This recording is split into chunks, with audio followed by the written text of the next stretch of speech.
आज की कक्षा में हम टेंस पढ़ेंगे। टेंस का अर्थ होता है काल। हमने हिंदी के अंदर पढ़ रखा है कि काल 3 प्रकार के होते हैं: वर्तमान काल, भूतकाल, भविष्य काल। आज हम इन्हीं की चर्चा अंग्रेजी के अंदर करने जा रहे हैं। तो अंग्रेजी में हम उसको बोल देते हैं टेंस। क्या बोल देते हैं? टेंस। इस टेंस का अर्थ होता है काल। काल का अर्थ होता है समय।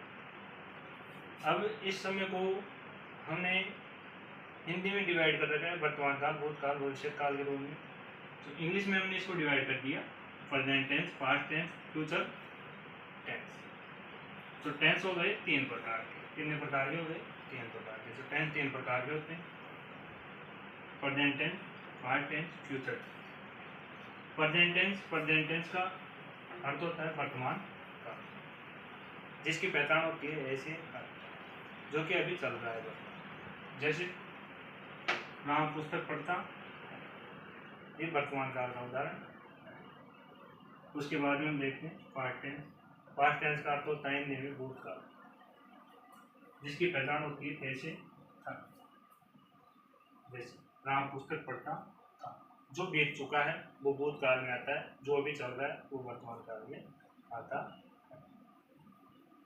फ्यूचर टेंस का अर्थ होता है भविष्य काल, और पहचान होती है वाक्य के अंत में जैसे गायका था। जैसे राम पुस्तक पढ़ेगा, भविष्य काल का उदाहरण। भविष्य काल होता है जो आगे आएगा। एक बार हम दोबारा रिपीट करते हैं। हिंदी के अंदर जैसे काल को 3 भागों में डिवाइड कर रखा है: वर्तमान काल, भूतकाल, भविष्य काल। उसी तरीके से इंग्लिश में इनको हम बोल देते हैं टेंस। टेंस का अर्थ होता है काल या समय। टेंस 3 प्रकार के होते हैं: present tense, past tense, future tense. Present tense को हम बोलते हैं वर्तमान काल।